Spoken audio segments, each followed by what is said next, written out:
Welcome to Nacht Waffen Pilot with Penny Bradley. And today's guest is my friend, Dale Triplett. He is a writer and UFO aficionado. This is the bio that he gave me.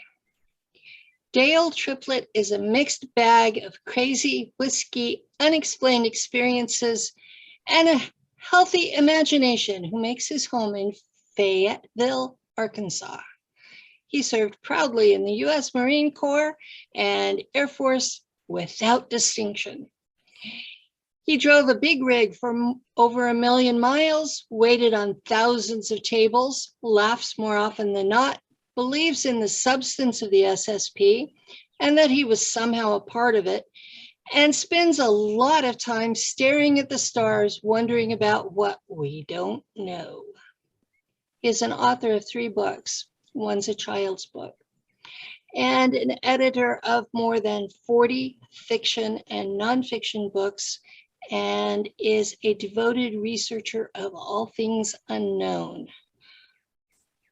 I also found his old blog, and it's Beyond the Blood. It's worth reading. So Some old stuff. Well, I thought it was I thought the breadth of subject matter was impressive. 10 years ago, little things have changed in a decade. Welcome, Dale. Thank you, Penny. Glad to be here. My blog that I wrote in the same time frame, those issues are still in the media. So when I read yours, I was thinking about how personal it was. That where mine had been, I was basically writing a term paper. Yours was personal and had emotion and depth and flowed, and frankly, I was a little jealous. Well, thank you. You write really well. Thanks. So, anyway. As my master guns of the Marine Corps says, Triplett, you got words. You got words. That's why I didn't stay in the Marines, because I got words. Yeah, that will do it. Worked better for me in the Air Force. Yeah, when I was in university, I kept getting in trouble because I had politics. Did you go to any of the Church of Christ schools? No, guys, we were both raised in the same denomination, but different branches of it. We were both in the Church of Christ. That's correct. My dad was a preacher. My first husband was a preacher. And I went to a Mennonite seminary with my preacher husband. So, but my branch is what they call anti, which is the strictest, most obnoxious branch of the entire Restoration movement. They're very conservative. For example, they'd have a 1-room building, and you couldn't have, even if they had 2 sets of pews, they would actually have to push them together because there couldn't be any division amongst the group. But the women would sit on one side, men on the other. We weren't quite that bad. We sat in family groupings, but if you were a single woman, you were not allowed to sit with a man unless he was your birth family. There's quite a few anti-groups around Missouri. Did y'all have public confession? Always at the end of the sermon, there would be invitation, and then they would pray for someone, and it was up to the preacher how much he would discuss. You know, there was one-on-one interaction, and then you would have that element. You know, but that was we wouldn't. None of that leading up to the discipleship elements. I think that's what the antis really liked whenever Boston movement and those things came out and emerged in the late 70s, early 80s. Yeah, I grew up in Europe. My father was Air Force as well. I spent 13 years in Germany, And that's where I graduated high school at Hahn American High School on Hahn Air Force Base. Had been there from 76 to 78 the first time, and then went back in December of 81, and then graduated in 89. But I worked another year following for the military banking system in mines. But that was where I grew up. And the church community there was amazing. The friendships I have from that time, that others that are still in church, a lot of people have moved on as well. But I built those relationships in Europe, and just being an American abroad during the height of the Cold War, it was a invaluable experience, and the friendships I got there are precious to me. I don't have a lot of hatred towards the Church of Christ. I don't. No animosity, and my family especially. There was still a lot of love there. It's just my views on organized religion have evolved quite a bit. Well, I have a fair amount of bitterness toward them, but I divorced one of their preachers, and the brouhaha that came up from that was just horrific. I was actually told to my face that I should have loved Jesus enough to let him kill me. So this is my version of the Church of Christ, and that's what's surprising. You were in California, correct? I was in California. Is that outside Bakersfield, or? Well, between Bakersfield and Fresno. Okay. So it's and they had some. That just blows my mind that an anti group out there. We called it Texas West because that was right. All the Dust Bowl people that moved out from Missouri, Texas, Oklahoma. I loved it sitting in a bar in Bakersfield, and sounds like I'm talking to one of my uncles from Aurora, Missouri. Yeah. And it's like, well, okay, likely kin anyway. We were all making that trek. Yeah, and that accent. When I'm around my mom now, or my grandmother before she died, I would just fall right back into that Okie accent, and that I was raised, everybody spoke. Yep. And if I'm trying to sing, it comes out with that sound. A little twang, a little bit of that's a good sound. It's a good sound. Back in the Ozark Mountains again, so yeah, it's around me quite a bit. It's got to make an announcement, Penny. My mom's sitting here loving that accent, so don't mess with them, Penny. Well, that's why I can understand your mom. So yeah, I grew up with that accent during the time frame that if you were trying to be a serious scholar and they heard that accent, they automatically deducted 50 IQ points. So this was before Jimmy Carter. He made it cool to be Southern. Before that, you were just stupid. I don't think Jimmy made it cool to be Southern, but I think he compared to what it was before. Oh yeah. He gets together every year with my uncle, who was command master chief for the Pacific sub fleets. 30 some odd years in the Navy, and he and Jimmy Carter get together every year and do traditional woodworking, build these shaker boxes and ladder back chairs. And I asked him about the UFO thing, and he said, Dale, talk to me in a couple of years. And he goes, we'll have an interesting conversation. So I actually look forward to that. Well, we kind of have good timing for this show, because Congress is supposed to be doing an investigation into the UAP on starting Tuesday. I've followed a lot of that. What's there? I'll just hide and watch. I don't have high expectations. I never do when it comes to anything like this. There are surprises that emerge on occasion, and I like to be surprised, but I haven't been surprised in a long time. It's just kind of okay. I know that my part of what happens in the whole ball of wax is never going to be made public because of the crimes involved. But I keep hoping that they will admit that most of the UAPs are American made, And that's my big hope for this, but I would probably pass out from shock if it happened. If you put it on a scale of 1 to 100%, when it comes to your experiences in SSP, what you recall, where do you put your memory recall as far as what you've experienced? It depends on which altar. Okay, overall percentage, even just as a ballpark. Okay, I have altars that I have 50%. That's a lot. I have altars that I have about 5%. And then I have altars, the majority of them I have no memory of at all. But I have 2,000 altars too. Wow. I went to the SSP conference. I'd actually like to, if I could, kind of introduce why I even feel associated with the SSP, if that's all right, to kind of bring listeners in.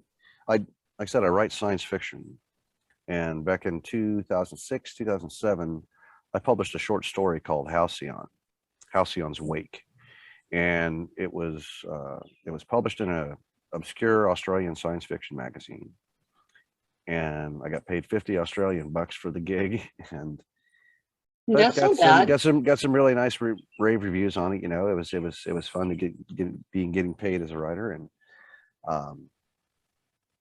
when the recession hit years later, I'd been working as the senior staff writer for LifeLock out in Phoenix. I helped do a lot of their initial advertising campaigns and set that company up. And then they laid me off, hired Nike, and I didn't work for 2.5 years. It got ugly out there. And my wife at the time had said, "Hey, dust off that short story, turn it into a novel." We ended up separating. I spent 2012 in Sedona, Arizona, and that's where I wrote the lion's share of Halcyon's Wake. Fast forward, 2016, 17. I'm not too sure the interviews that Michael Sala conducted with Michael Gerloff. And Gerloff was from Missouri, like myself, student body president, like myself. I think he's homecoming king. Even we had a lot of things in common. He'd had sightings of shadow figures when he was young. He had spotted triangle crafts right before he went off to the Marines. He was in the Marine Corps like myself, and then he went into the Army. I was in the Marine Corps, got out and went to the Air Force. So we both had served 2 branches. He went more law enforcement and all that element. I just stayed in the advertising, marketing realm and with words.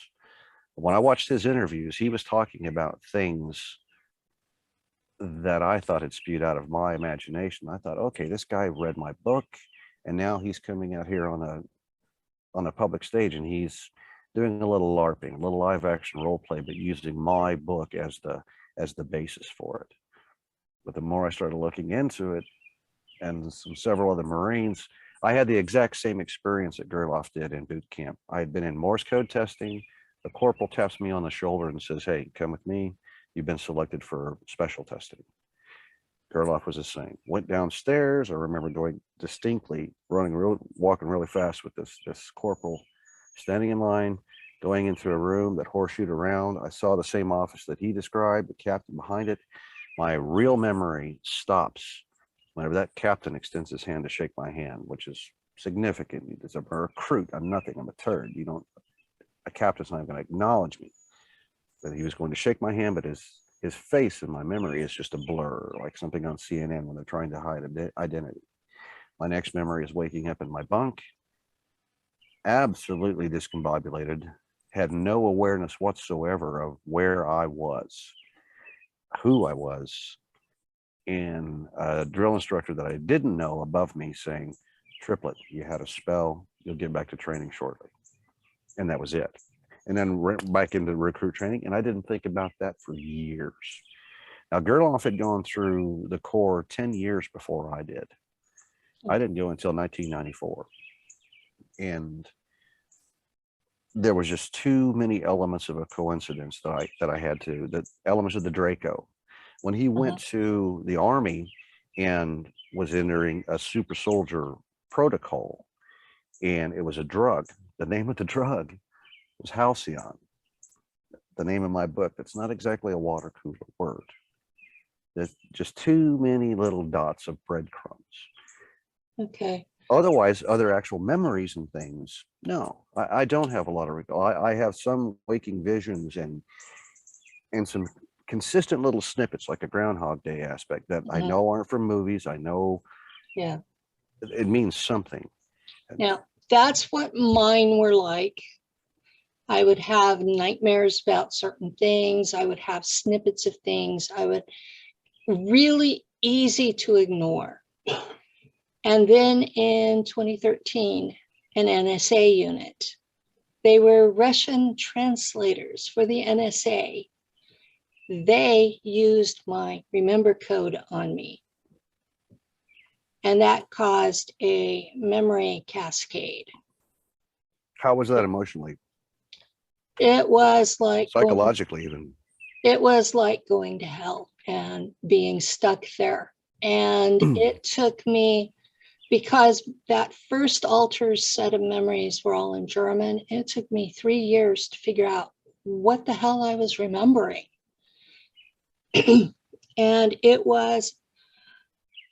I was crying and all the time, night and day, and I was lucid 24/7. The only time I still sleep that's real sleep is when I've been drugged, because otherwise I'm awake, I'm aware, the body may be sleeping, but I'm awake and aware of what's going on.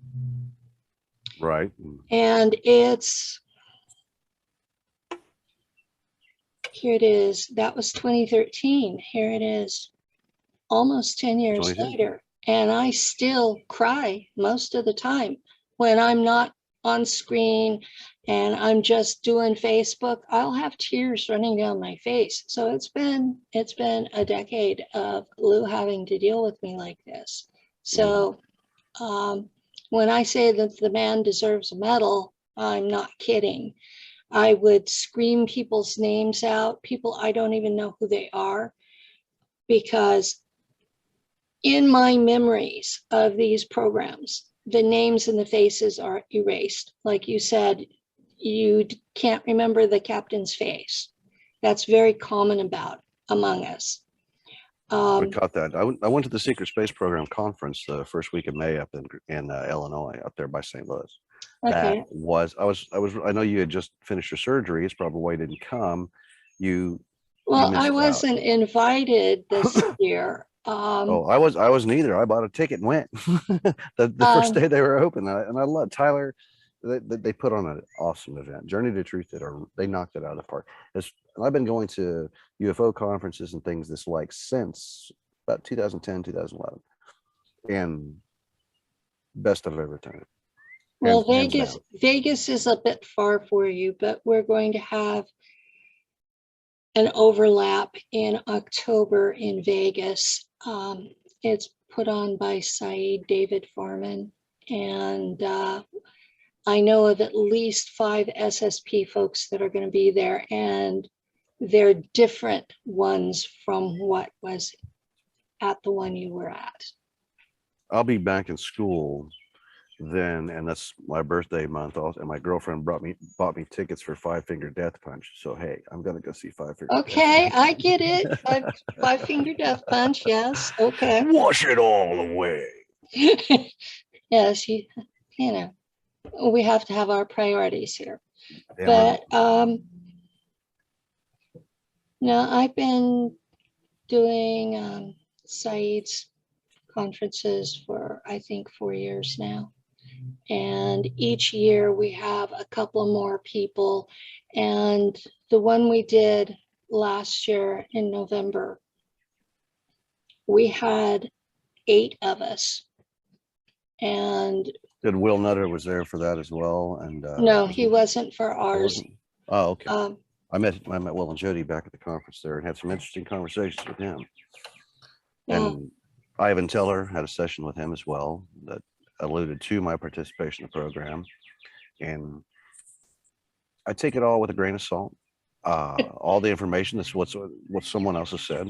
A lot of it resonated in a really big way, but I'm not going to tell. I'm from Missouri. You got to show me, and I've got to show myself. But there's a lot to this, and a lot more than people will give respect to. And I really hate the mainstream UFO community, even laughing at the possibility, and that it blows my mind. I haven't lost friends over this subject, but I've had some guys that going, "Really, Dale? Come on, you're actually buying into this shit?" I used to laugh at it. I absolutely said, "Oh no, those guys are absolutely full of shit," until it started hitting really close to home, and those elements of significance that popped up, and other lifelong friends, a buddy that served in the Corps as well, and his connections with all this, and he's not public about it, and I don't blame him. Well, I wasn't going to go public. I was going to sit back in a private Facebook group and basically run peer counseling groups for those of us who were remembering. And I had more memory than most. So we were piecing the bits together. And Tony Rodriguez. I have it in my head as Rodriguez, which is the Spanish way. Right. This is Portuguese. He's Portuguese. So Tony was there at the conference. That was great. Yeah. Tony was in this secret group. Eliana, the Star Traveler, she was in the secret group. So we started off with probably 15 people as admins who were all experiencers, except one who was a licensed counselor. So we were legal to be doing group therapy. So I would have been perfectly content to do that. And they started shooting at me. The first time we were in Virginia City, which is a tourist trap. And Lou's son-in-law is a clamper. So we went to the clamper watering hole and I ordered bottles of water, and Lou used the men's room. And on his way back from the men's room, my back was to the bar and his front was. And while he was walking to me, we got hit with something from the bar that felt like we were hit with some sort of a log, only it was electronic. And I really thought my heart was going to go out. And we went out, we left, went outside, sat, and I got my bearings back. But we had to leave town after that. And that was the first of 3 in 6 weeks. And at that point, I told Lou, you know, guys, Bill Cooper said, if you know they're going to kill you, to go public, hide under that street light, because being in the public protects you to a certain extent. Because then if they do kill you, it verifies what you said. It can validate. I know that's how like Gerloff and why Jason Rice came forward, but both have since fallen off the edge of the world. Jason Rice was threatened after he did a roundtable with me. So was Gerloff. Gerloff didn't even do an interview with me. He just did the 5 with Cell, and that was it. And I saw him on one little brief snippet. I did see one element of Jason at a conference in LA, big room, and I've never seen anybody with more stage fright or discomfort, and he revealed things in that present. It was a litany that he just blew out. It was like he was just, and that video was gone in hours after it had been posted, and I still can't find any record of it whatsoever.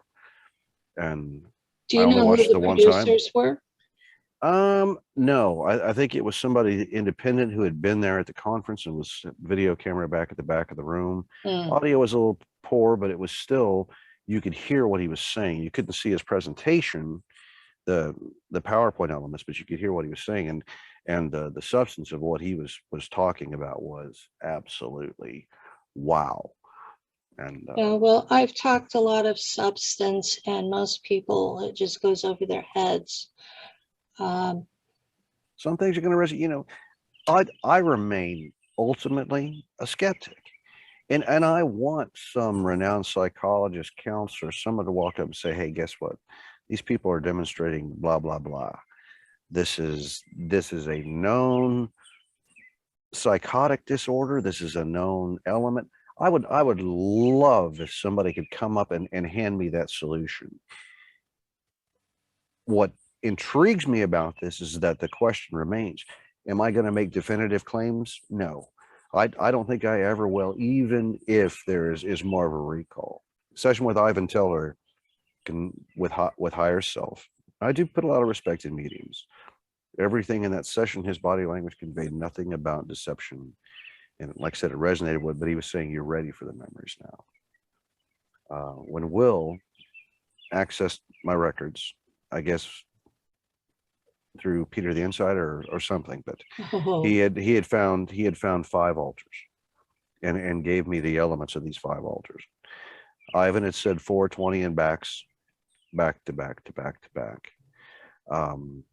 Times meted out in my own timeline of when these things, when I saw the shadow figures as a child, when I felt what was an abduction scenario. Absolutely correlated, and those things I hadn't discussed publicly. Yeah. There were things that Will knew.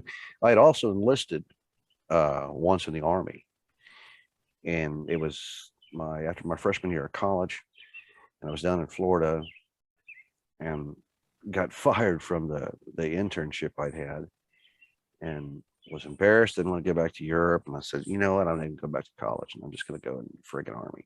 And I went down and I signed up that day. And they gave me a really lousy job. And my dad finally talked. He says, don't do it. Don't do it. I said, okay. So when Will pulled that record, he goes, I knew you were in the Corps because Will and I were in the Marines at the same time. And he says, I knew you were Air Force as well. And I've got my documentation to prove it.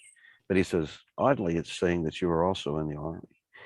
And the fact that he knew that, and nobody else has known that I actually swore into the delayed entry program, not the actual Army, but I had sworn in to become a soldier. And well, that gave a little bit of a substance to what he'd said. That's not I've easy. had questions about Peter the Insider's information, because like I said, I'm from Missouri. You got to show me. Some of the things that he told me about me were shocking at the time, but I have since gotten the memory of that altar. And it's not the same? They're close. But similarities there then. What got me was he reached a certain point where he was telling me about an assassin altar, and then he started stuttering and shaking and could not get off the call fast enough. And if he were really doing what he said he was doing, why would he have been afraid of me? Because I don't know if it's, look at me, I'm an elder disabled, you know, I run my mouth and that's about it. I don't know if it's the fear of you, but perhaps fear of others. And what that's the only thing I can attribute it to. Logically, it's that there's some aspect that. Now I've heard I just don't know. Others say that what he said really didn't hit them at all.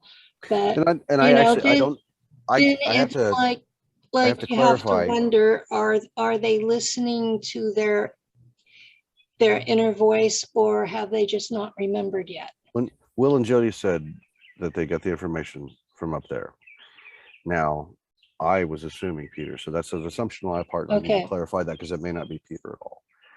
But I had some wonderful talks with Will and Jody. She ate all my gummy bears. She owes me a bag, but I told her I'd get her bag every Christmas. And that week was awesome. Daryl Starling,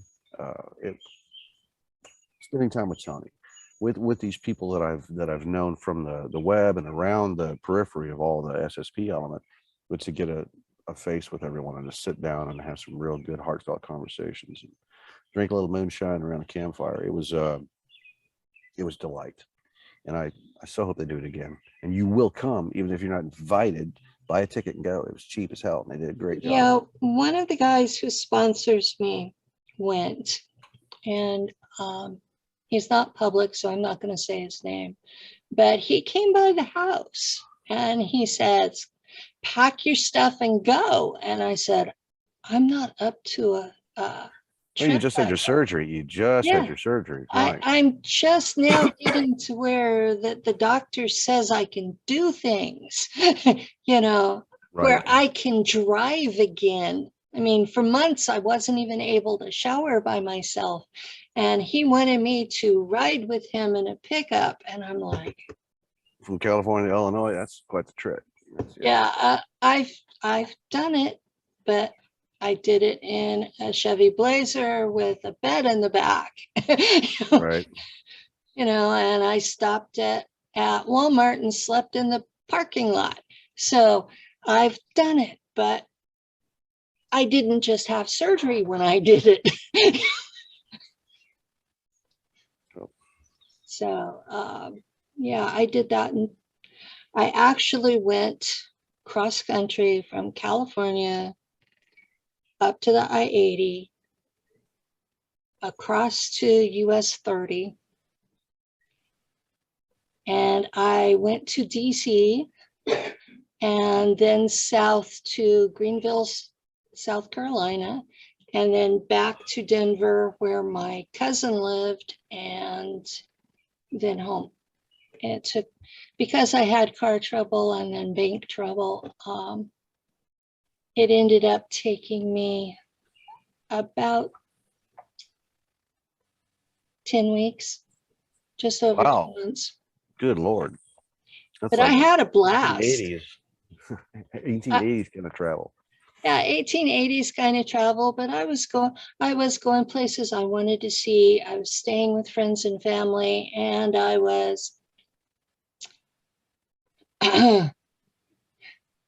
not in sexual terms, but I was screwing around, seeing what I wanted to see, because I figured this was my last big trip. And I had asked Lou to come with me, and he chose not to. So I'm out there bebopping across the country by myself. And it was actually a very empowering kind of a thing. So, you know, your mic's off.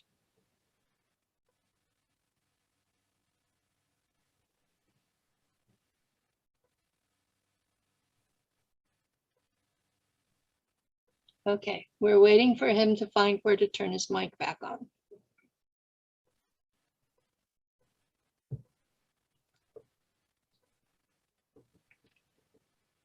The only time on that trip that I actually panicked was in Clarksville, Tennessee, when a tire completely shredded and took off my rear view mirror on that side of the car. And I was just stuck there waiting for the tow truck for almost 3 hours. So I can't turn. We can't get the mic back on, Dale. Is your button. There we go. There you are. Okay, sorry. Ta-da. So yeah, I'm sitting there in this Chevy Blazer on the side of the road in Clarksville, Tennessee, and the old Monkees song is running through my head. You know, the last train to Clarksville. Last train to Clarksville. Yeah, and I'm sitting there and I'm doing my damnedest not to panic. And I was fine until the lady from my insurance said, "Are you safe?" And I lost it. I'm sitting there, bawling my eyes out, acting like a girl. So it happens. I have this delusion that I'm an adult and don't do things like that. But obviously the body had other ideas. So I still think this is a worthwhile endeavor, and it's changed my entire perspective on what my original pursuits with ufology were. I was really obsessed with Rendlesham Forest and the incident there. When I lived in Sedona, one of my neighbors was John Burroughs, one of the guys that had been there in the woods when the craft landed. Yeah. Spent a lot of time with him, and we had some pretty amazing sightings ourselves in Sedona. A couple other sites. Sedona's a cool place, man. If you've never been, you got to go. It's I live near Yosemite, and we have a maglev train that goes underground beneath the house, and I feel it rattle when it goes. And that's cool. so yeah, we have our own stuff here. I was going to ask if I might, Dale. Please. I live in Sedona. Well, actually, I live now out in Averti, but okay. I actually owned a restaurant in West Sedona years ago. Really? What was your, not of the sightings now, I get that part, okay, but just overall, what was your sense as both a sci-fi writer, an observer, an investigator? What was your sense of feeling about Sedona, about that particular landscape? Man, I tell you what, I was living over in Village of Oak Creek, and I was working in Sedona proper. I helped do a startup. My buddy Guy Grand, he started the Veterans Adjusting School, and I helped him write the curriculum initially and get the funding and helped start that company. But every day when I got up in my little apartment over in VSC and I drive over to Sedona, I was blown away. I was just the majesty of the place, just absolutely every single day for the year I lived there. I wrote most of the novel over at the Sundowner and at Mooney's when Mike still had it. I paid rent there more than I did in the apartment. Yeah. And I was working at the Mooney's wasn't cheap. Then it was because he had just opened just a few months before I moved up there, if not maybe a month. The original owner, I know it's changed hands now. The guy that moved up from Mesa, and he owned a brewery store down in Phoenix. But and I love Sedona, and I really learned to separate the wheat from the chaff real quickly, as far as the practitioners and the mediums and the Reiki and I met some of the most profound, amazing people I've ever known, and still to this day call friend. But it was a bizarre experience. I wouldn't trade for anything. I was interested in the. I go back to like 1963. Oh, good Lord! In Sedona. I started breathing in 70, brother. So I grew up in Scottsdale, and then years later, in my teens, I would actually relocate to Sedona again. I would work at what was then the old. The Canyon Portal was there, and there was the Arrowhead Trading Post. Right. Which was the big center. I learned to make pizza there. But anyway, through all that period of time and up through the 80s and the whole psychic energy vortexy thing. And I had always found, even as a young child, the first time my parents took us up to Sedona, just as a Saturday afternoon get out of town thing, that I got a really weird impression of the area. Now, there was no population there yet. This was, it was Old Town Sedona was it, right? There was no West Sedona. There was no VOC yet. So just being in the canyon. And Redman, who wrote the Celestine Prophecies, right. I believe he did at the time. I believe he still does live over by Tlaquepaque. Wow. Down in that little development below Tlaquepaque. Right there. Melinda's got her little night watch stuff. It's actually trailers, a lot of double wide trailers. Yeah, I know. I know right what you're talking about. He was there, and that was one of the things he said, that the first time he had gone there, that it was before he wrote the 10th, and which was the third book. And he said it was, the inspiration of Sedona very much impacted his visions and his ideas with regards to how he wrote the third book. And I was curious from your point of view, because you're a sci-fi writer, but you're also sort of an investigator here. I based it in Sedona. Did you get the sense in that canyon that there was something there that was different than, say, Prescott or Chicago? Or I'd go down to the wineries and Prescott and stuff, take a date down there and trying to mend fences with my ex. And it was just a different energy. And it really wasn't. And I'm not the new ager, bang a drum, wave a crystal at somebody menacingly. No, that's not the way I roll or how I was raised. I like kindness. And that was in droves in Sedona. And it was once very upon different. a time, doesn't exist now, but it did once. Yeah. Yeah, I was there three years ago, I think was the last time, or maybe 2 years ago was the last time I was in Sedona in July, and had a great time. Saw some old friends. Monies had changed quite a bit, and I miss the old place, but the Sundowner hadn't changed a damn bit. And I was glad that the Sundowner will never change, my God. Yeah, But I lived like 1 block away from the Sundowner. I was in one of those little trailers up there heading towards the mountain and the stupa. So I was well, right they there. Just put in the big box mall now is finished, and they built a great big hotel that's like 250 rooms next door to it. So really? where they were building the big box at the end of VOC, on the inside, going back towards Bell Rock, they built this great big hotel now too. So a lot of what used to be in VOC is slowly disappearing and being replaced with new buildings and new ideas. That's it's sad. It's sad to see what Sedona has gone through, because eventually it will end up back what it was in the 1960s, which will be a little hole in the road. But right. There'll be a whole lot of dilapidated old buildings sitting around falling down that nobody occupies anymore. So. Still be able to get a good breakfast. Teapot. You say you had sightings in Sedona. We're out actually in Enchantments, and okay. I used to live over there. Yeah. I was with John Burroughs, Jim Penniston, and about 4 other people. And Penniston and Burroughs were closely associated with the Rendlesham. Others, we just all get together. It was whenever they're having the deciphering of the supposed binary code and the locations. And we went out to Or's Enchantment and just set up in one of those little dark spots out there. And boy, you talk about a show that kicked on. It's still, and John looked at me because, dude, you ain't seen nothing yet.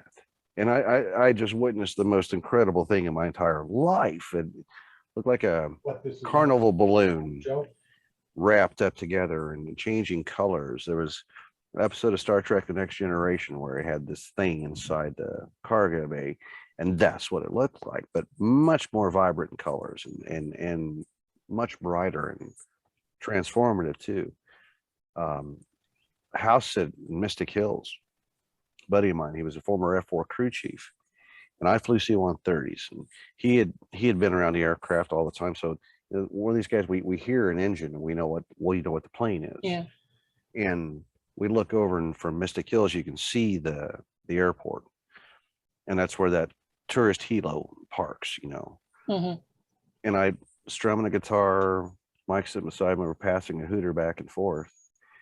It was good smoke. He was the first licensed grower in Arizona, by the way. But I said, man, what is that light over there? He said, oh, it's a helo. I said, I don't hear any rotor blast. And looked a second, and very calm, and couldn't hear anything on the breeze. And the next thing we know, that light that we thought was the halogen on the front of the helo is in front of us, and it's about the size of a beach ball, about 10 feet away, and it's pearlescent and just immensely bright. And it had been twilight because we still had a very clear view of the airport. When that thing shot up to satellite level, and then 15 degrees off to the right, a little bitty vortex opens up, and this thing goes boop and poof, disappears. And by the time the sky was pitch black, Mike looked at me, I looked at him, and we went, what? And we were silent for a long time. Those vortexes trying to process are cool. And that was really, really trippy. I asked that medium Ivan Teller about that situation. He said, yeah, that was an abduction scenario, and you were gone 12 days. I was like, really? So it's Sedona really opened my eyes up to a lot of things, and this is charlatans as well. I get a good glimpse of the ones but they get run out of town real quick. You got like a little psychic mafia going on in Sedona that weeds out the troublemakers, which is a good thing. It's always good to weed out the frauds. The SSP community is not really good at that. We tend to allow anybody in. As well they should, actually, I think. And it's the proof is going to lie in whatever anybody actually can reveal. And whenever you've got correlating testimony as people's memories interweave together. What I found is the biggest problem with the people who talk to me is they'll obsess over the videos, and they'll watch 20 videos, and then they'll have dreams about the videos. Right. And then they're telling me that they were SSP, but they can't talk about anything beyond what was in the video.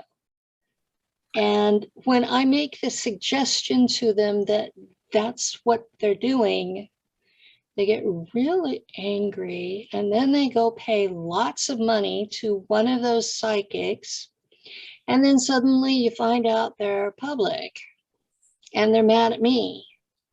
And I've gotten to where I just don't want to talk to those people.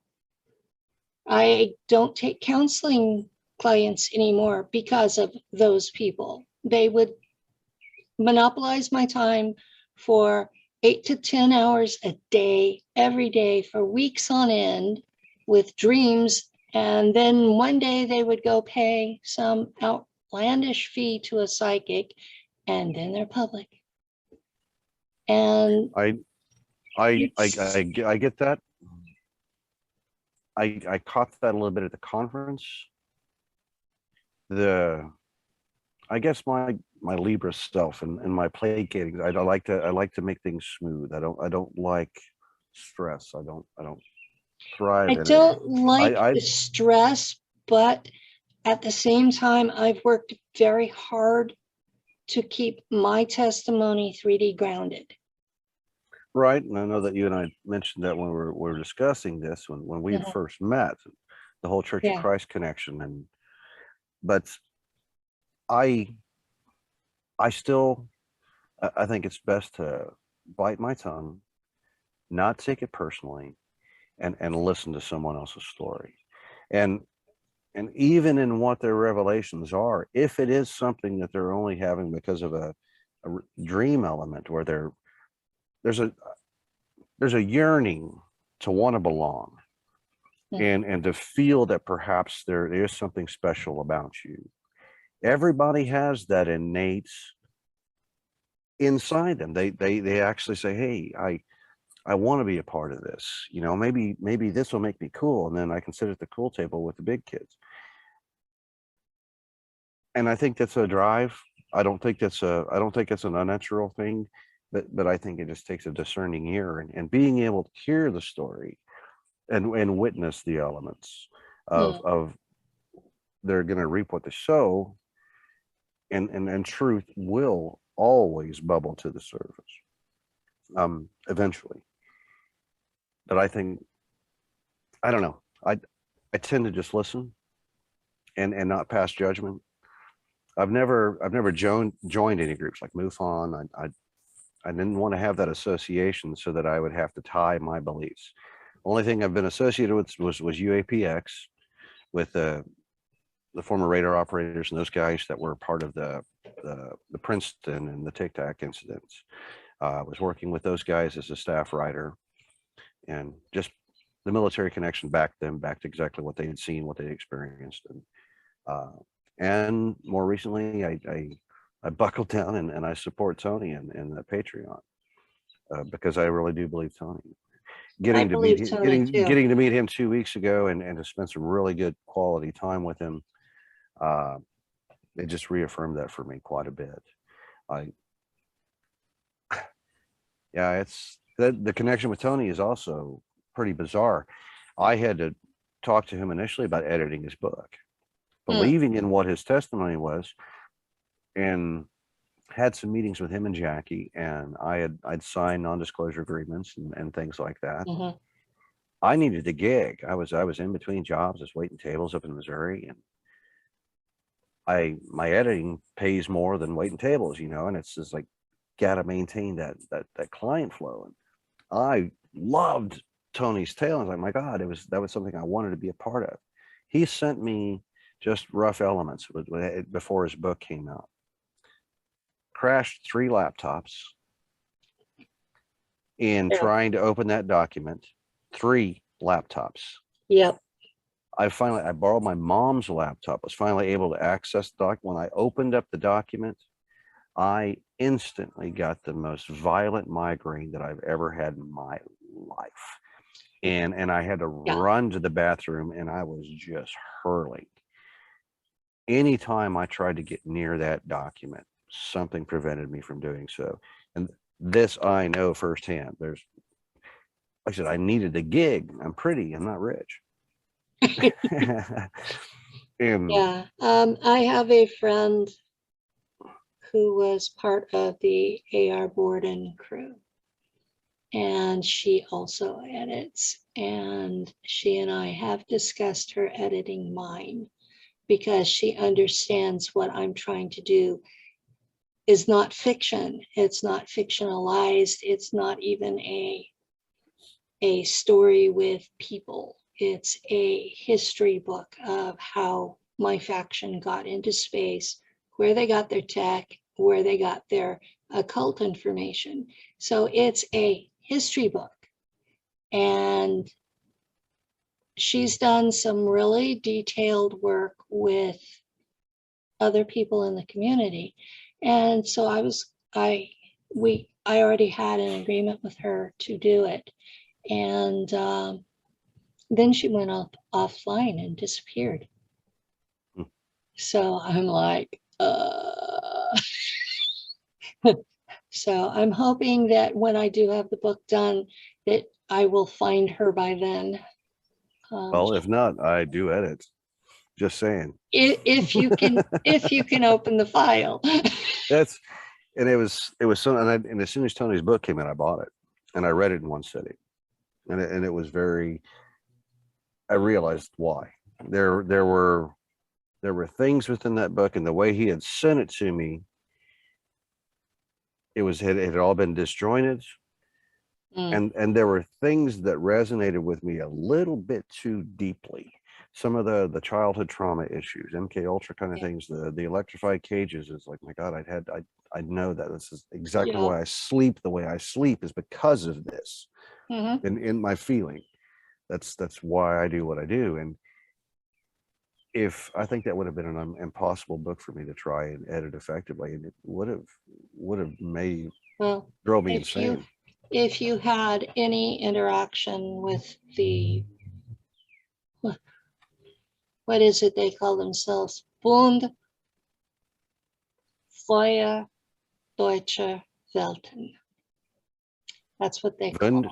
Feuer, the wind, fire, German elder? It's the Federation of Free German Worlds. That's what the breakaway German culture out there calls itself. And they speak Feuer Deutsche Welten. Schwäbische Deutsch? Schwäbische. Mine's a Hundrücke dialect. It's funny you mentioned that. A girlfriend and I went downtown Fayetteville last night, went out shooting some pool, took an Uber down and Ubered back. The guy that picked us up was Pakistani. And when he had left Pakistan, he moved to Europe initially, and he was in Germany and Switzerland for several years. So he spoke German before he spoke English. So getting in the back of the car and our 15-minute Uber ride back to the house, he and I are conversing in some pretty cool German, although that Swiss German's schmätzig, as we say. It's really, it almost sounds more Swedish to me than Swiss. But freaking my girlfriend out who doesn't speak German, but it was kind of nice to go. I was like, yes, I really do speak German. I speak it like a little kid. But only I could find my grammar sucks. In Fayetteville, North Carolina. But all my German friends, and even my friends that speak a lot better than German, they said, Dale, you sound like an illiterate German father or farmer, but you sound like you know what you're doing. So it's like, okay, I'll take it. My problem with German in a nutshell is we spoke Schwäbisch. Schwäbisch. And I cannot remember for the life of me what the gender of the noun is supposed to be. No, I never studied German. Which Never means studied. that I completely screw up all the dares and D's and das. I screw that up completely. Oh, I do too. That's why I sound like an illiterate German farmer. Yeah. But we had like host nation, we call it, because I got there at the tail end of 5th grade and I graduated high school there. So I learned German from the economy and being amongst the locals and just They didn't teach casual. you in school even? Well, they had it as an option, but I studied French. I took 3 years of French instead of German. Oh. It was the same lady teaching both of them. I didn't like her for either one. I said, hey, I live in Germany. Why do I need to learn German? I can learn it out here. and the French has been so friggin' useful. I should have studied Spanish, you know. I really should have. I live in California. I have exactly in this part of my life, I have only lived in California.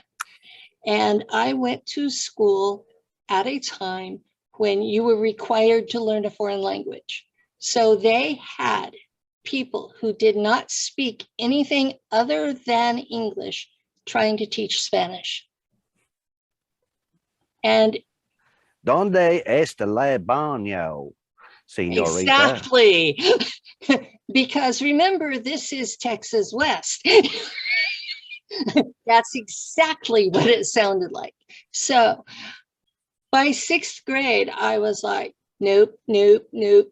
They offered French when I was in 7th and I switched. We moved for my 10th grade year. They didn't have French. I took German. So I have a friend trying to make me learn Latin. I'm working on vocabulary, but I cannot get my tongue to roll an R. So he laughs at me and tells me that I have a German accent in Latin, and he thinks it's hilarious. That last night was the first time I heard a Pakistani inflected German. But you understood what he was saying. Yeah, we did. And then plus the several beers I'd had, justifying the Uber really helped. So yeah. It was a good night. Well, I'm glad you had fun with it. I did. I like this area. Moved down here in December. Fayetteville, Arkansas is a beautiful part of the country. A little muggy today. It's 88 right now and 50% humidity. Well, my dad's parents came from Cersei. I went to Harding for one semester. I was at Oklahoma Christian, Edmond. And then I transferred to Harding, then went back to Europe for a year, worked in the banking system for merchants and mines at Lee Barracks. And then I went to Lubbock Christian in Texas. So I was making the whole Church of Christ circuit. Oh, yeah. My dad went to Freed Hardeman. I had a lot of family that went to Freed. A lot of family that went to Freed. But all Freed, Harding, ACU. Mm-hmm. And I took the LSAT at the beginning of my sophomore year. And I did really well for law school. And I was looking to go to law school at Pepperdine at Seaver School of Law. And I was on a scholarship list and then dropped out. Used to joke about the 10-year plan, 20-year plan. Pepperdine's expensive. No kidding, man. I can't imagine what it is these days. It was still crazy then. But Western Church of Christ school. Auto used to pay for Pepperdine until the owner died. But he used to tithe 90% to Pepperdine. That was his excuse for why Western Auto did so well, was because he gave 90% of it back to God's work. How rough would it be to go to college in Malibu? I wouldn't have made it past the first semester. So guys who think that I don't have any credibility in religion. Yeah, right. We grew up under a pretty rough gauntlet. I really didn't have it hard. I mean, I have an exceptional relationship with my family, my father, my mother. Dad was an elder. We were a small congregation. We never got bigger than like 70 to 80 people, I think. That's normal. But that was overseas too, and there was a very different dynamic when you're American overseas, and that church community was very important, and it's still vital in the relationships we have today. But No, I didn't. I never felt ostracized. And even later in life, when I started doubting and I questioned why I was a part of this, and alcohol became a factor for me, and just, I was like, no, I just don't buy this anymore. I simply don't. That I my way or actually the highway. was a true believer. Oh, I was going to be a minister when I started college. I was going to be in the mission field. When he said we were going to be a ministry team, I was all gung ho. This was what I wanted to do. And I went through, after I divorced him, I switched churches because I was disfellowshipped, had to. And I became Episcopalian, and they were willing to let me go into ministry on my own. Penny, as a woman. I've got someone knocking on my door. Okay. I'm going. Okay, I'm gonna keep talking about that for a minute or two. I was in the Episcopal Church for about 8 years, and the last 3 years of it, I was what they called a postulant for holy orders. But because I have altars and they were visible then, they put me through weekly exorcism because they thought the altars were demon possession. After 2 years of weekly exorcism and I still had altars, they kicked me out too. And I sat around wondering where I was supposed to be until my memories were reactivated. And at that point, all of my faith dropped away, like a light switch had been flipped off. So it's one of those things that I was part of why I would just sit and cry all the time. It was, why did I believe all of this abusive doctrine that taught that I was worthless? Why did I tolerate those people subjecting me to that kind of torture for 2 years? Why did I go along with the program? Why was I so certain that I raised my 3 kids in that? So it was a really difficult situation for me. And so many people have called me a demon since I've been public that the whole idea of it has been difficult. And he's back. Sorry about that. My other dog had gotten out. An older gentleman had. I would suggest, Penny, that part of that comes from the fact that you're blowing holes in very, very deep emotional opinions. In other words, other people who spent those years in those churches listening to that doctrine and following it with such devotion, only to be then, fall apart. And here you are challenging that any of that is viable, and that's threatening. And in that psychology, the only thing that they can turn to is, well, the devil made me do it, or it's a demon, trying to tear me away from my faith. And so, it's their narrow vision. It's not your, it's not your shaw to wear, right? This isn't your shroud. Okay, that's theirs.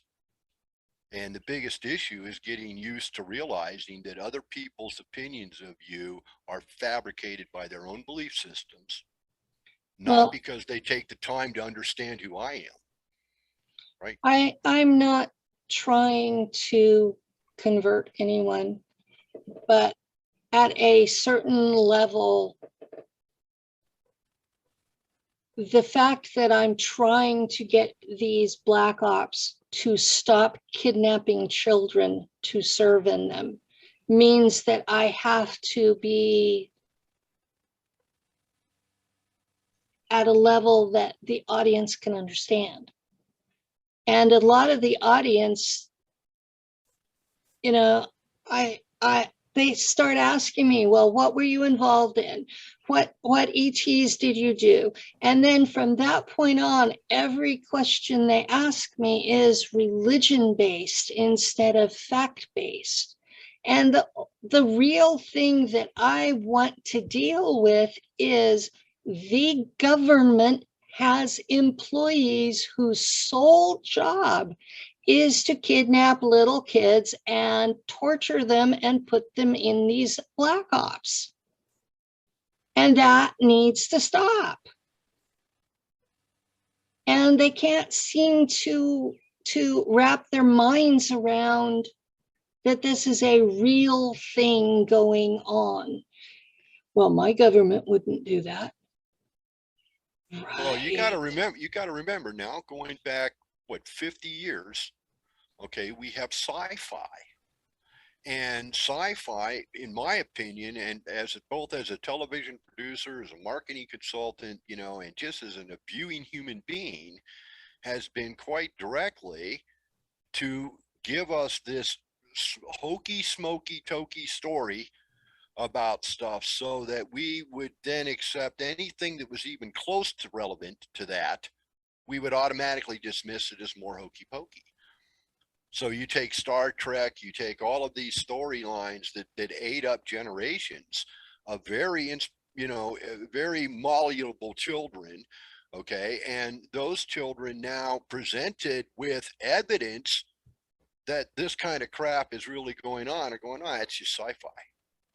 See, they won't take it seriously. Well, I think there's another twist to that too, though, in the 80s. And I'm 51, so I'm not an old man, but I mean, you guys got a few years on me. But I'm almost old enough to be your mom.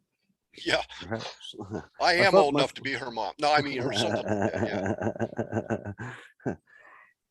I think there was a lot, and Tony and I talked about this, where the whole abduction scenario, feeling like this is first contact and that you're going to be the one, and that consent is a really, really big factor when it comes to the SSP. I think that the indoctrination I received from watching Buck Rogers, Battlestar Galactica, Star Trek, all of these, Space 1999, and I was a junkie for every single one of them. I loved it. I started watching episodes of the original Battlestar Galactica about a year back. And man, there are some subtle things within that storyline that I had never, ever glimpsed before. Yeah. And I watched those, and I can tell you in the Star Trek universe, which group in space in the SSP Black Ops is represented by which set of ETs in the Star Trek universe. I'm a diehard Trekkie. So the Federation is Solar Warden. The Vulcans are the officers in the German military because they drink black goo, and that makes them super logical and emotionless. The Romulans are the rest of the German military. Nacht Waffen. And the Klingons are the Draco. And the Ferengi are what the Germans call Bankers in Weltheim.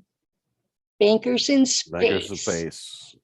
And they are the same group that one speaker calls ICC, Ileana calls it planetary corporations, and since you brought him up, Will Nutter calls it the Alliance. They are the same group that Eisenhower called the military-industrial complex. The Illuminati. The Illuminati are different. I think it's different. But the Illuminati are the root, are the branch of that root. You see, no, that's just men. Those companies using that guidance to be in control at the next level down. Companies belong to Illuminati people, right, but they are not Illuminati groups in and of themselves. Right. Okay. I've done a lot of research into Illuminati groups because I was trying to figure out who ruled the world. And it's taken me down a really twisted path. I recently had Leo Zagami on here. I've had Shane Bales on here, who is a whistleblower for the Rothschild Illuminati. We've talked about a lot of things. What you've got going is about 30 at least different groups that call themselves Illuminati, and they're all infighting over who's going to be boss. Right. And the only thing they have in common is that they use that name. Right. It's like going to a Baptist convention. You'll have American Baptists and Southern Baptists and this Baptist and Free Will Baptists, and they're all using the same name, but they talk different stuff. Yeah. And your average person on the street who knows anything about it just wants to kill them all. I don't know if death is the ultimate motive, but I do know there is some ruffle feathers. But this is a predominantly Bible Belt section here in a big way. Mm-hmm. This is a buckle of the Bible Belt in a lot of ways. Mm-hmm.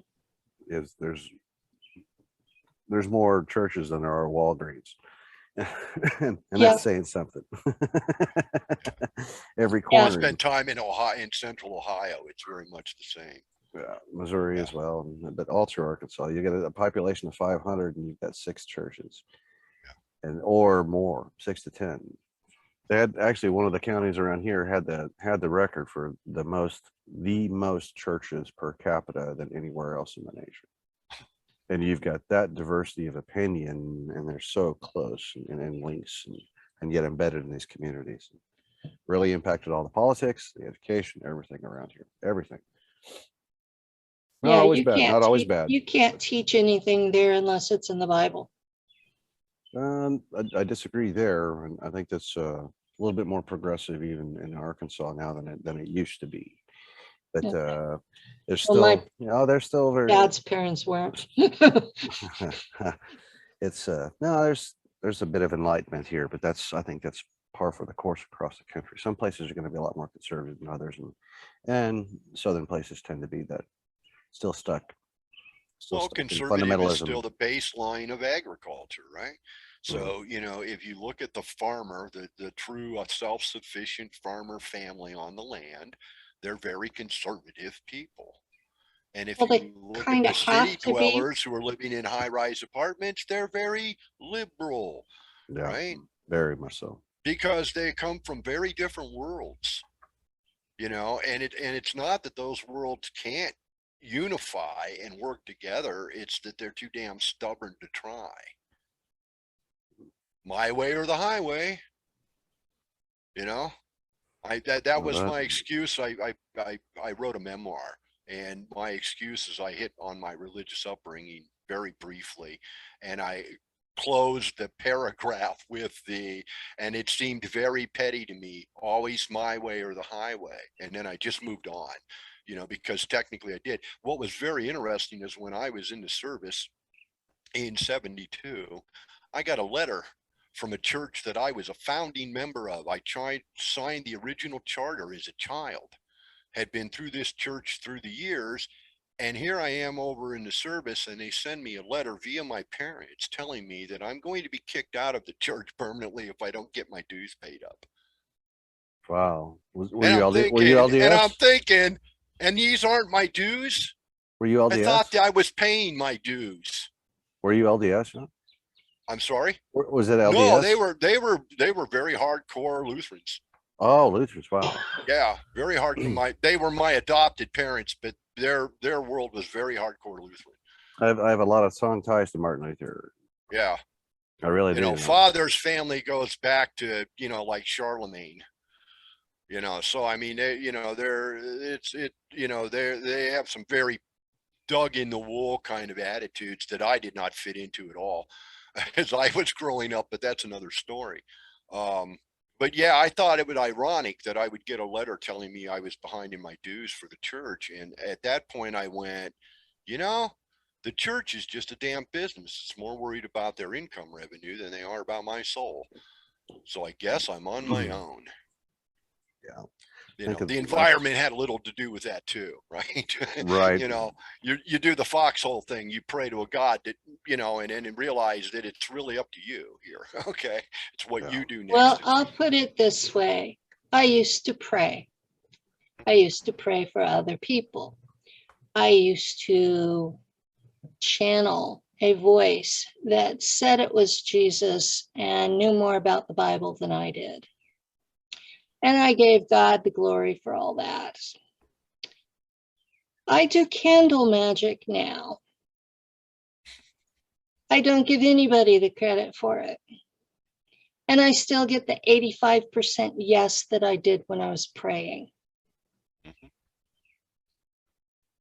It's always been a contention that you're really praying to your own subconscious. Well, in your subconscious is an overwhelming amount of information and understanding, but it's so immense your conscious mind can't deal with it, so it shuts it back. But when you're praying, what you're actually doing is asking yourself to give you those answers, and those answers come. And we call this God, and it might be a higher power and a higher being, but it's resident right here within ourselves. We simply have to shut everything else down. And in prayer, you are truly in a form of meditation. Sincere, I'm down, I'm praying. Please, God, hear me. Okay. You are in the deepest form of personal meditation that you'll ever achieve. And at that point, the answers come. But you held them all along. You just didn't know how to get to them. Right. That's just a contention, right? But it does kind of have a ring of makes sense. Yeah, it smacks the truth. And yeah, if I had to do it all over again, I think I would have studied psychology exclusively in school, and how we tick, and what makes us tick, and how those things are fascinating topic. And there's a lot of different buttons to push in so many different ways. So and Madison Avenue is a master. Absolutely. They spent decades spending millions of dollars doing research programs in schools, universities, also they could get to a point where they understood exactly what to put on the screen to get you to do what they wanted you to do. And they've got it down to a science. Right. Oh yeah. All those years I spent in advertising and marketing, man. Mm-hmm. That's where I learned psychology, was in advertising. Dude, I enjoyed that for a lot of years. I really did.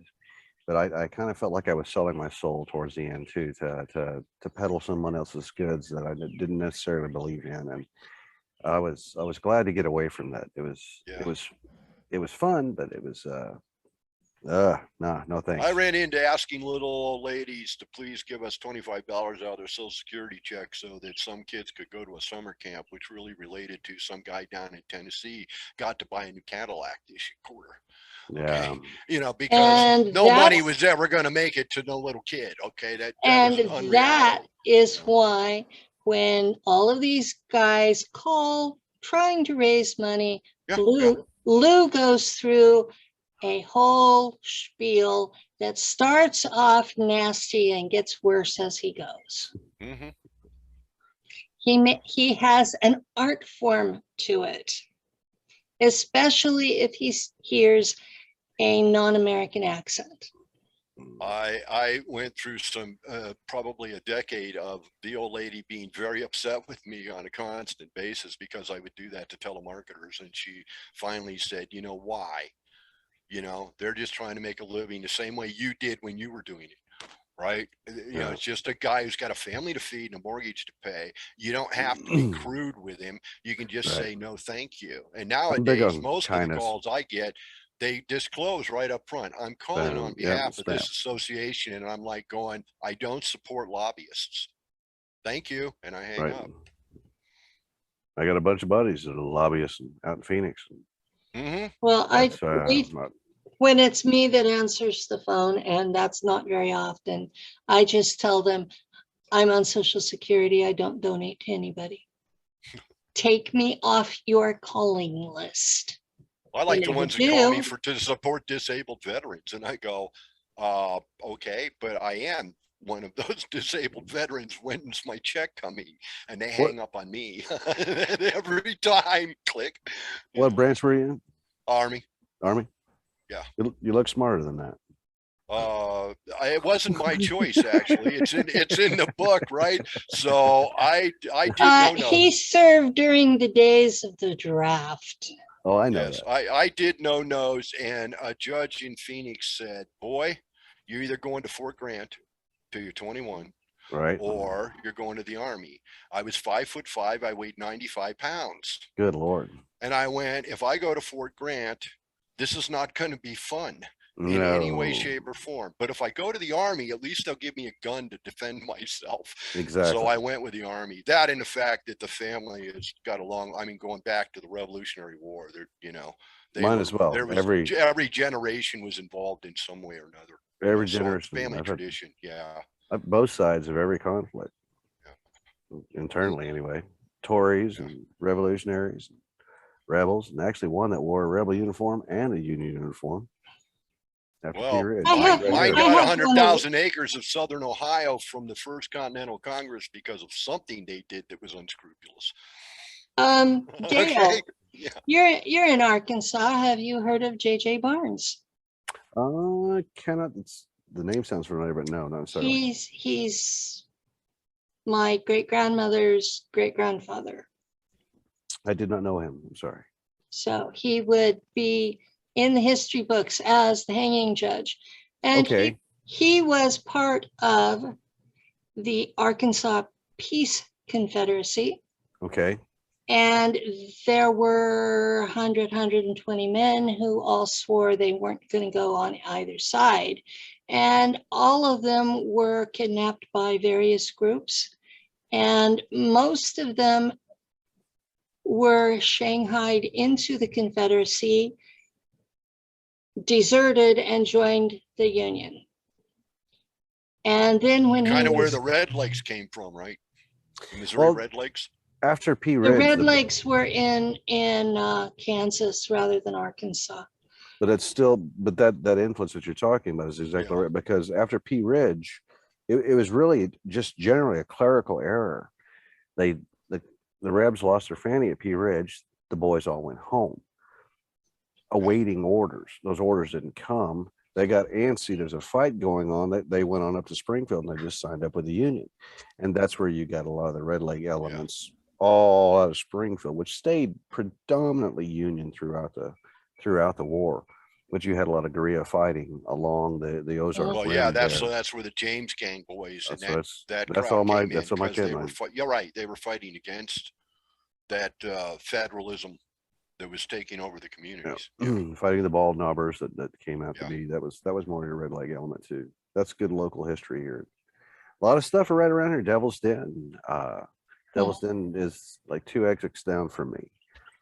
Devil's Den is Terry Lovelace. Terry Lovelace, and I've talked with Terry several times. Man, Terry's been on my show. Terry has got some. I think I recommended him to you, actually, Penny. I really do. I don't know what happened. He just sent me an email. I had talked. And just I want to be on your show, and I'm so not used to that happening that I was like, oh. with his recall and what he knew, and I think he's got more ties to the SSP than not, because of what he actually experienced. And he was able to,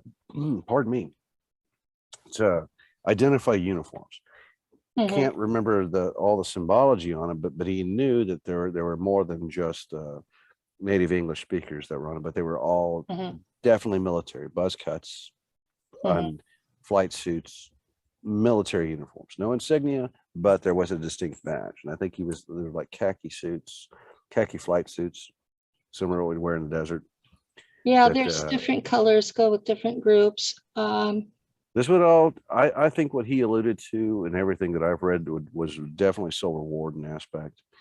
Yeah. And my lab elements. James Rink was there at the conference as well. Mm-hmm. James is a trip, man. He's quite the break dancer too. If you didn't know that dude. Oh, I know. Oh my goodness. He opens for some hip hop band. That blew my mind. Go white boy, go. Yeah, he does really well. He's been years in the making doing that. He was the first person from my service that I remembered, that I recognized. I used to laugh at James, I really do. And James, if you're watching this, I'm sorry, man. And I'm glad I got to know him there a little bit at the conference.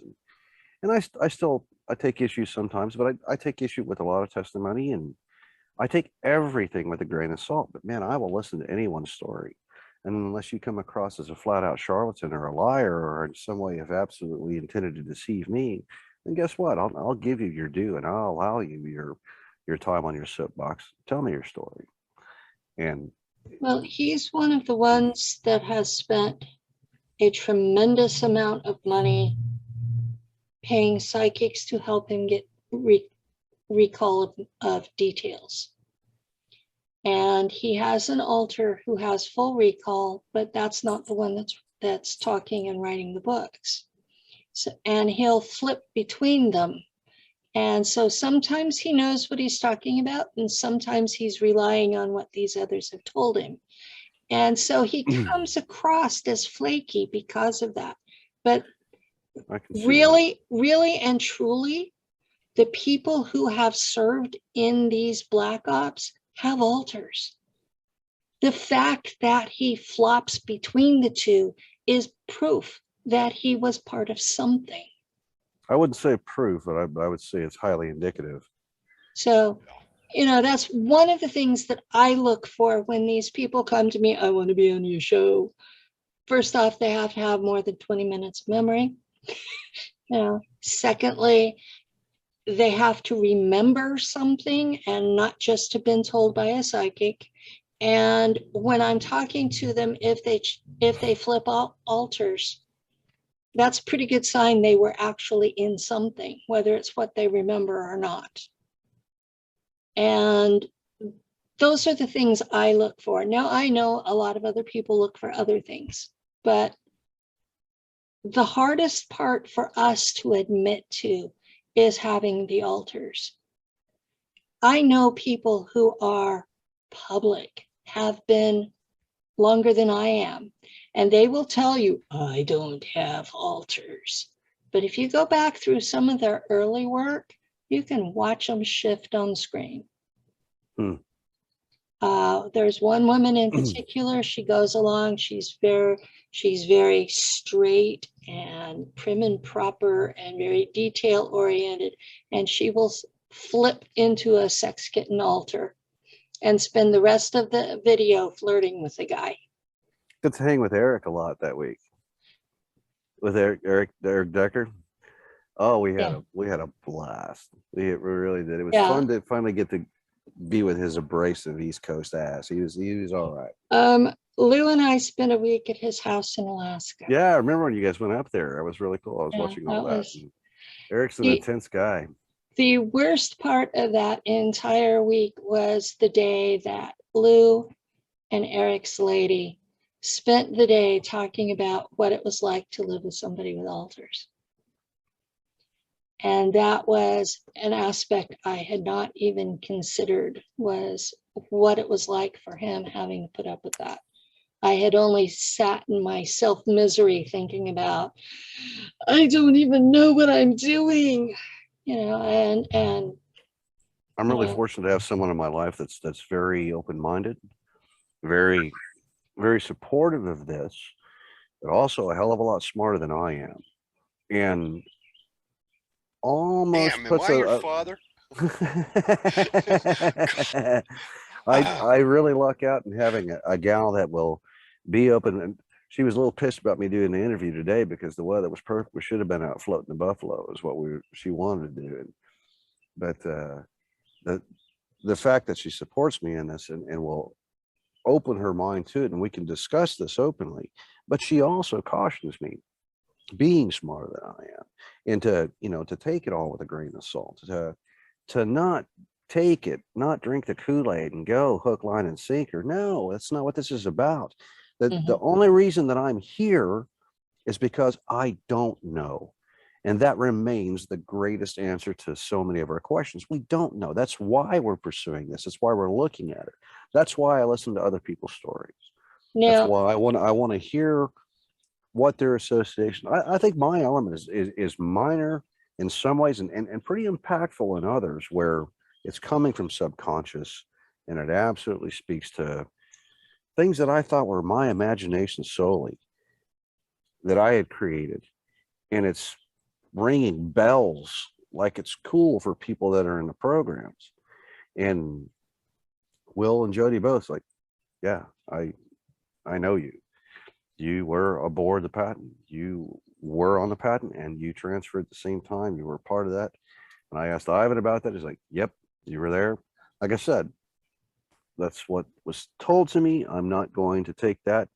If I have some kind of a recollection or some kind of dawning, then maybe I can believe that a little bit more. But until then, it's like, no, I'm simply, I don't know. But I know that it's an intriguing question, and it's worthy of my time. Well, Daryl's mom worked at the CIA. She was an archivist at the DC office. Okay. And she remembers my alter working with her in that office. And she was the one who uploaded my packet to the CIA computer in the 80s. And she apparently had a copy of it until the house fire in December. And we have done 3 shows together. One was talking about her background with CIA, and the other 2 were me talking about the memories of that first altar that was activated by the NSA. And we went through step by step what I remembered, and she said whether it was in the file or not. There was one thing that I remember clear as day that was not in the file.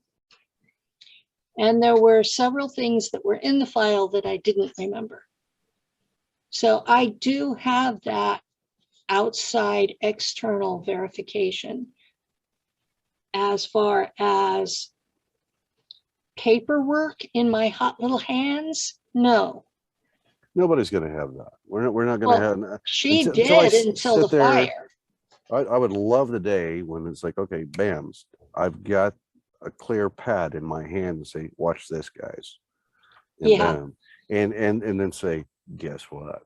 And even then, somebody's going to say, no, it's CGI, it's all animation. Well, nobody's ever going to buy this at all, ever. What I've talked about is a chip behind my left ear that connected into my brain, that connected me to the ship that I was flying. After I described that, Elon Musk came public with his Neuralink.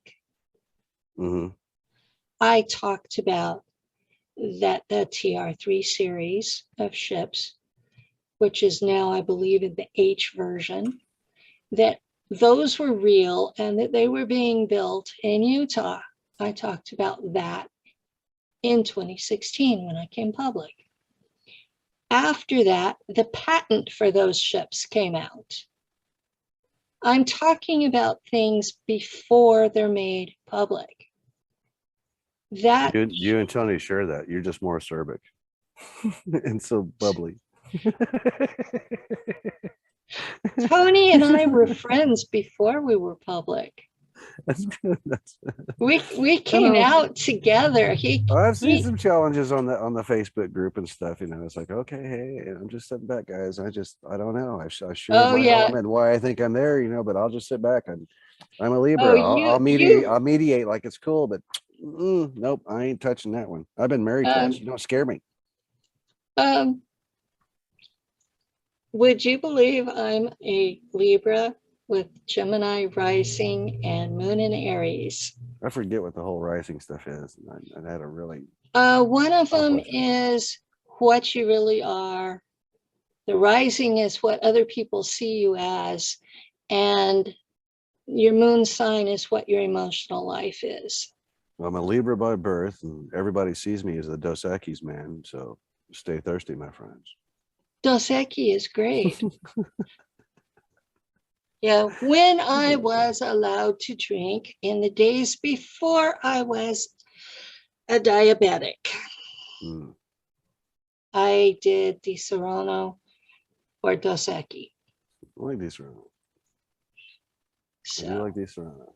That's good choices, man. I had taste.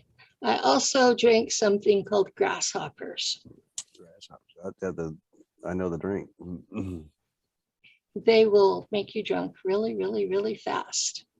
And the Sambuca, though, Sambuca, man, that Sambuca Di Serono, I drank it for a lot of years. I really did. Well, you talk about some blackouts. Woo! And the NSA agent who restored my memories drank Jameson's. I drink Jameson. I live for, that's my whiskey of choice. So that's kind of uncanny that you get the Sambuca, the Jameson, the Dos Equis. I drink more. I'm gonna drink more Stella these days, and actually, I've never tried Stella. Oh, you would. I liked Guinness all right, but it was thick. Oh, Guinness is better. It's light. It's light. But I had a good Guinness in Illinois. One of my guests next week, John Warner the fourth. Mm-hmm. On his mother's side, he's related to the Guinness people. I hope he gets a check. So. That'd be nice. So yeah, he's got me as an also ran character in his books. When you're doing this, are you seeing any kind of a live feed? Are you getting any questions, or are we not able to see that now? I turn that off whenever that I come on to preserve bandwidth, so I can go. We're on live on YouTube. We're live on YouTube. And I'm watching this on YouTube. We're also live on Facebook.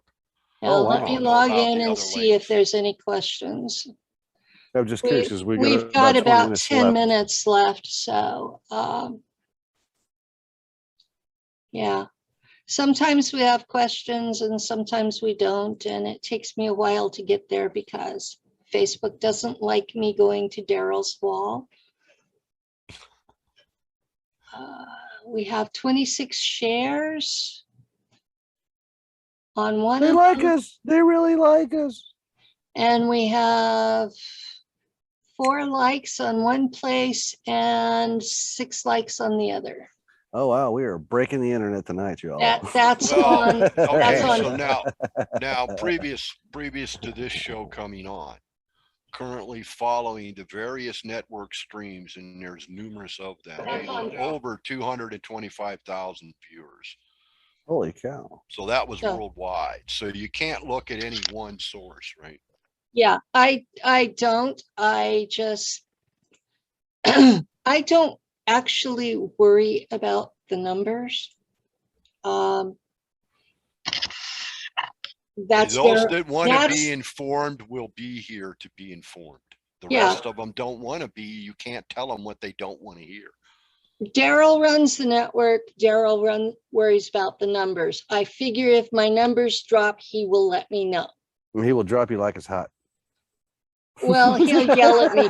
He'll yell at me first. Like he's monetized by any of this. Yeah. So I don't get any money for this. So I'm not particularly worried about it. Wait a minute, I'm not getting paid for this? I'm not getting paid Look for at this. the PR you got from this, okay? You got a lot of exposure, so hey. Exposure, man. Do you have your books to hold up? Because we're in the last few minutes. His books are available on at least Amazon because I found them there. There's Halcyon's Wake. That's my debut novel. That's the first of the trilogy. This is book 2 of the trilogy. That's Faith, Love, and Trust. Halcyon's Wake, Faith, Halcyon's Wake, Love, and the last one is Trust. And that's where the SSP comes in. And then my children's book is Benjamin Oliver Flanagan. That one I'm actually quite proud of. That one several years before the others. And I think I've sold more Benjamins than I've ever sold of the others. But The influence and the substance behind what was in Halcyon is really what brought me here into asking these questions. And that's the substance of it. I don't make any outlandish claims. I do not. Other than my missing time in the Marine Corps, some elements that I can recall is like this. Wow, I'm staying at a computer station and it is obviously a command bridge. Okay. But it's not from any movie I've ever seen, and I've seen every friggin' sci-fi movie under the sun that was worth watching. I've probably seen them too. Do you know what color uniform you were wearing? Black. I was in a black, a darker uniform, even closer to gray. And in this memory, I'm leaning down on a console. And I've got 3 layers of, like in a semicircle, and each one is consecutive with stations, all aspects of the ship. And the one thing when Avatar came out and they had the curved monitors, this was the same thing that I'm studying in front of, and I'm in front of this curved monitor, but there's also a display down at the bottom, and it was more of a solid black. And I'm leaning down, and I'm leaning beside a female, and I was much, much older. And I'm leaning down, and I'm like paying attention to something on the screen that's of real critical importance at the time. And there's a lot of anxiety. This is like, this is not good. This is bad for all of us. And that is so distinct. And I mean, I can smell metallic smells. I can feel a thrum. I just absolutely aware of that. And that's one of the most concrete. The other one is walking down like a gangplank, more industrial in a cargo setting. And I was a loadmaster on 130s. On C-130s. So we don't have that big level like C-5s and stuff. You don't have that step up. But I've been through C-5. This wasn't a C-5, and it's not a curved element like an aircraft. It was a solid wall on the side, and I've got a gangplank of open steel, grated steel beside me, and then a handrail, and then a bulkhead in front of me, but a very hard angle. And every time I go to turn my head to look down into the cargo bay, that's where it stops. I can get a glimpse in my periphery, but those are things that color really stuck with is me. The bulkhead? Gray, steel gray, almost like a battleship. The same elements of a modern day, just that flat navy gray with darker sections, but then on the front, it's almost like the German white. In the old buildings, you know, where you've got those sections painted, I've got that up against that end of the bulkhead. It's almost like that lattice work that you see in a lot of traditional old German buildings. And it seems out of place, and it's at this odd angle right there at the end of that bulkhead. But I also have the awareness of knowing that I'm on a vessel, and it's not on the ocean. That's a crazy one. Actually, that sounds very familiar to me. I will give you the context that I remember that. I was navigator on a transport vessel, and it was the classic cigar shape. And on the outside, it was the German white, but we funneled the plasma overspray, you would call it. We channeled the plasma on the outside of the ship so it glowed. And when we would land, little feet would come out of the ship so to level it out. And then we would open the door vertically, and a gangplank, just like you're describing, would come out. Now, I'm not saying that we were the only ones using this. And this was old technology in 1990 when I was using it. So I graduated high school in 89. I graduated in 73. I think I was using the potty effectively by then. Lou was coming back from Nam then. So along with my uncle, yeah, 73. That's cool. So yeah, Wow. life has changed a lot for staying basically the same. Yes, indeed. Absolutely, indeed. So in a lot of ways, it's exactly the same way as it was when I was a kid. And in a lot of other ways, it has changed so tremendously that it's almost like not the same world. Right. It's hard for me to fathom that I've been out of high school as long as I am, that I am 51. I don't feel old by any means. I still feel like I'm 13. I still act like it on a regular basis. But it's sobering to know that I have been around the planet this long, and then to consider the fact of the possible SSP element. It's like, okay, maybe that's why I've always been called an old soul, and why I'm always the youngest man in an old man bar. And I've preferred the company of older folks, and not those that were my same age my entire life. And I've just always been that guy. That's okay. We talked earlier about that there were things that were supporting details, but that didn't mean that you had been part of it. Right. Being that old soul is because your soul has lived longer than your body has. Right. Knowing things that you aren't supposed to, especially about technology. An example I'll give from mine, I was 6 years old and took my dad's 30-06 apart, cleaned it, put it back together. It scared the hell out of him. No.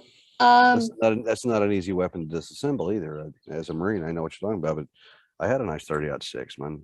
I'm right-handed, but I shoot left-handed, and I had a nice left-handed Savage 30-06. That was one of the best rifles I ever owned. I don't remember what brand it was. My brother Robert got it when Dad died. I got Dad's railroad clock. But little things like that, belonging to the Church of Christ or LDS or Jehovah's Witness or Scientology, any of those denominations that use a lot of,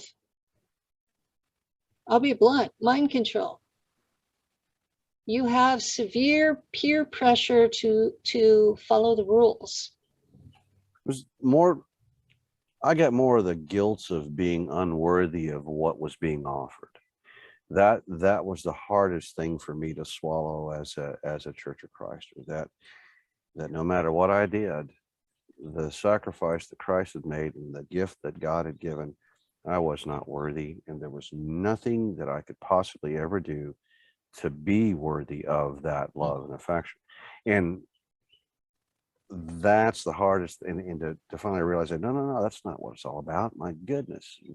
I never realized how far away from the truth that was. And well, what got to me about them was that you were never really forgiven. Right. Not in the Andes. No. I think I was baptized 3 times. Maybe I doubted the first time, and maybe that second time I was just trying to make up for it. And boy, this time I'm really convicted. This time I really mean it, God. Okay. I scared him. I came out of the baptistry and had a seizure on the floor. That's a little ominous.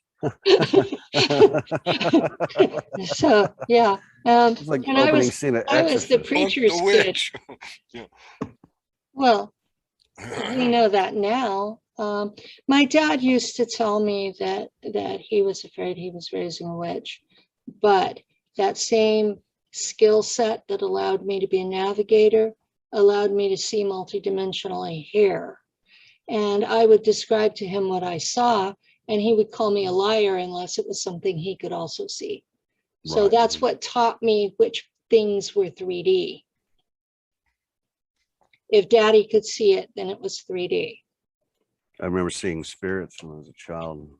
Yeah. First time I went to Germany, and they were, the final scene of Raiders of the Lost Ark, when all the spirits are whispering about, and it was just like that with a less detail and more pixelated.